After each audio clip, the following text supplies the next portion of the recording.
یہ ہماری زندگیوں کا حصہ ہیں. گندہ کا تہذاب ہے، شورے کا تہذاب ہے، آج بھی ہم استعمال کر رہے ہیں. ایسا نہیں ہے کہ یہ اس وقت استعمال ہوا تھا اور بعد میں کہیں متروک ہو گیا. ان کی جتنی بھی خدمات ہیں، جتنی بھی ان کی ایجادات ہیں، وہ ساری کی ساری آج ہم ان سے مستفیض ہو رہے ہیں. اسی طریقے سے ایواپرائزیشن کا جو عمل ہے وہ انہی کی ایجاد ہے. کرسٹلائزیشن کا، اور اس کے بعد کشتے بنانے کا عمل ہے، عرق نکالنے کا عمل ہے. یہ سارے کے سارے جو ہیں وہ جابر بن حیان کی ہی دین ہے. انہوں نے ہی لیبارٹیوں میں اس کو، جب وہ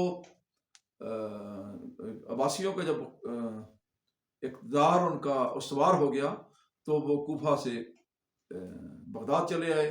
وہاں پر ان کو دارالحکمہ میں جگہ مل گئی اور وہ خلیفہ ہارون رشید کے ٹیکنیکل یا اس کے سائنسی مشیر بھی رہے. جابر بن حیان جعفر برمکی کے جو کہ وزیر اعظم تھے خلیفہ ہارون رشید کے، ان کے بچوں کے ادالیق یہ مقرر ہوئے، اور برمکی خاندان کے ساتھ یہ انہوں نے ان کا خاص ایک لگاؤ تھا. جب برمکی خاندان کے اوپر برا وقت آیا تو ساتھ ہی جابر بن حیان کو بھی نظر بند کر دیا گیا، اور اس کے بعد یہ وہاں سے واپس کوفہ روانہ ہو گئے. کوفہ میں بھی ان کو جو شدت پسند علماء تھے انہوں نے ان کا پیچھا نہیں چھوڑا، اور ان کے اوپر طرح طرح کے جو ہے وہ الزامات لگائے. ان کو ساحر کہا، ان کو جادوگر کہا، ان کے علم کو انہوں نے غیر اسلامی قرار دیا، وغیرہ وغیرہ. جو کچھ وہ بنیادی طور پر اہل کوفہ یا کوفہ کے اس وقت کے جو گورنر تھے وہ ان کی جو عوامی مقبولیت تھی اس سے خائف تھے. ان کے اوپر مقدمہ چلایا گیا اور ان کو سزائے موت سنا دی گئی. بعد میں کمال ان کے اوپر شفقت کرتے ہوئے اسی سزائے موت کو عمر قید میں تبدیل کر دیا گیا، اور اپنی بقیہ زندگی انہوں نے اپنے چھوٹے سے گھر میں نظر بندی کی حالت میں ہی گزاری.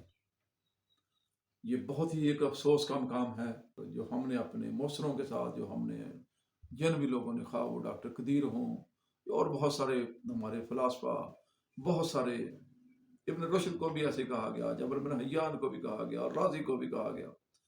کوئی ایسا مفکر یا ایسا سائنسدان جس نے ہماری خدمت کی ہو اس کو ہم نے بخشا نہیں ہے. ویسیت قوم سب سے بڑی ہماری جو خامی ہے وہ یہی ہے کہ اس کے اوپر نظریات اس طریقے سے ان کے اوپر تنقید ہونا شروع ہو جاتی ہے کہ ان کو کافر، مرتد اور دین سے باغی قرار دیا جاتا ہے، اور اس کے بعد جو ہے وہ اس کا حشر نشر کر دیا جاتا ہے. بہرحال میں اپنے موضوع کو آگے بڑھاؤں گا. اگر ہم دیکھتے ہیں کہ ان کی تصانیف کیا کیا تھیں علم کیمیا کے اوپر. جابر بن حیان نے 100 سے زیادہ کتابیں علم کیمیا پر تحریر کی، جن کو ابن ندیم نے اپنی مشہور فہرست میں جگہ دی. ان کی بہت ساری کتابوں کے تراجم یورپی زبانوں میں ہو چکے ہوئے ہیں. ان کے 3 کتب کے اکٹھے ترجمہ جناب پروفیسر برتھیلارڈ نے کیا تھا، جن میں بک آف بیلنس ہے، بک آف کنگڈم ہے، اور بک آف ایسٹرن مرکری ہے. یہ وہی پروفیسر برتھیلارڈ ہیں جنہوں نے دعویٰ کیا تھا کہ یہ کتابیں جو علم کیمیا کے موضوع کے اوپر یورپ میں اس وقت رائج ہیں، یہ کسی نامعلوم پروفیسر، کسی گیپر نے لکھی ہوئی ہیں. ان کا تعلق اس جابر بن حیان کے ساتھ نہیں ہے.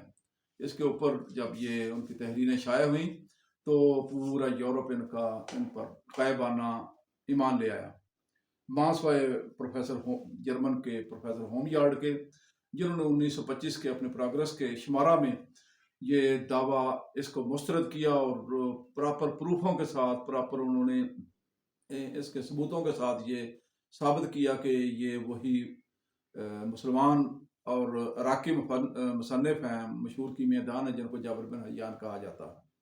یہ انہی کی تصانیف ہیں. ان کی کتاب الکیمیا یہ بہت زیادہ مشہور ہوئی، اور اس کا انگریزی میں ترجمہ جناب رابرٹ آف چیسٹر نے کیا. یہ وہی کتاب ہے جس کے متعلق جارج سارٹر نے کہا تھا کہ یہ ایسی نابغیر روزگار یا ایسی شاہکار کتاب شاید کیمسٹری کے موضوع کے اوپر پہلے یا بعد میں لکھی جائے گی. یہ کتاب کئی سو سال تک، اور پہلے والی جو 3 کتابیں میں نے آپ کو بتائی ہیں، کئی سو سال تک انہوں نے یورپ کی لائبریریوں میں اپنی جگہ آج بھی یہ مل رہی ہیں، اور یورپ کے نصاب میں یہ شامل رہی ہیں. اسی کے ساتھ میں اپنے ان کے موضوع کا اختتام کرتا ہوں. امید ہے کہ آپ کو یہ ویڈیو اچھی لگی ہوگی. اگر آپ مزید اس طرح کی ویڈیوز دیکھنا چاہتے ہیں مسلمان مفکرین کے متعلق، مسلمان سائنسدانوں کے متعلق، مسلمانوں کی جو کنٹریبیوشن ہے علم کے میدان میں جو کچھ انہوں نے کارہائے نمایاں سر انجام دی، اگر ان کے متعلق آپ جاننا چاہتے ہیں تو آپ مہربانی کر کے میری اس ویڈیو کو لائک شیئر لازمی کر دیں۔ آپ کا یہ لائک اور شیئر کا ایک جو عمل ہے یہ ہمارے لیے ایک آکسیجن کا درجہ رکھتا ہے۔ وما علینا الا البلاغ المبین۔